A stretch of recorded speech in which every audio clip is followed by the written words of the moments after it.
Nos próximos capítulos da novela Força de Mulher, tudo começa dando continuidade aqui do capítulo anterior que eu postei para vocês. A Bessan, logo depois de ter inventado ali uma conversa para o Arif, então ela tacou uma pedra no meio da cara, depois pegou álcool, danou nos olhos dela ali para que ficasse irritada, e quando ela tivesse esse possível encontro ali com o Arif, ele acreditasse em tudo que ela está falando. Em seguida, ela se direciona para o parquinho, se senta, e ao perceber que o Arif vem chegando, ela coloca uma cara de cabra morta ali, começa a bagunçar o cabelo, e o Arif, ao se aproximar, ele vai olhando logo para ela e questiona se realmente tudo o que está acontecendo ali, se foi o pai dela que fez isso com ela. Ela responde aborrecida ao Arif e diz que não, que foi ela que fez, e fecha a cara e diz que é lógico que foi o pai dela que fez isso com ela, né? O Arif então responde a ela que tudo bem, que ela não se preocupe, porque ele mesmo vai cuidar disso e que o pai dela nunca mais vai voltar a incomodar ela, e já vai saindo. Só que a Bessan diz a ele que espere porque precisa falar com ele. Ele não dá nem ouvido, então ela se levanta revoltada e diz que é claro que ele vai cuidar disso, né, como ele cuida de todo o resto.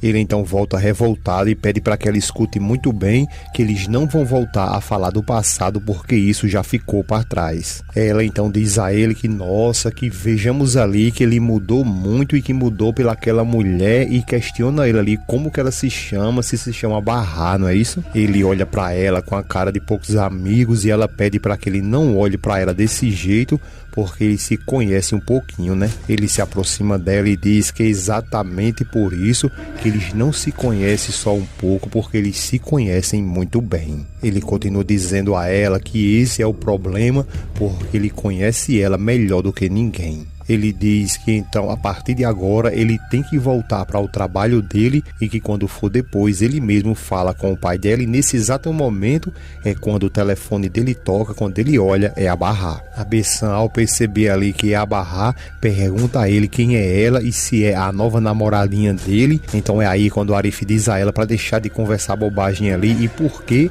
ele ficaria com uma mulher que tem filhos. Ela então continua olhando para o celular, depois olha para ele revoltada e diz que então, se for isso mesmo, que ele atenda o celular se ele tiver coragem, e grita com ele para que ele atenda agora mesmo. Ele pega fortemente no braço dela e questiona ela o porquê que ele tem que atender esse telefone ali mesmo, e pergunta a ela se ele deve alguma satisfação para dar a ela. Ela começa a encher os olhos de lágrima e ele continua ali revoltado, perguntando a ela quem ela pensa que é e questiona quem é ela. Ele continua dizendo a ela que ela se ponha no lugar dela e que não invente de se meter na vida dele, e já vai saindo, e ela começa a dar um monte de grito nele, dizendo que ele estragou tudo e que lhe odeia muito e que ele vai se arrepender de ter feito tudo isso com ela.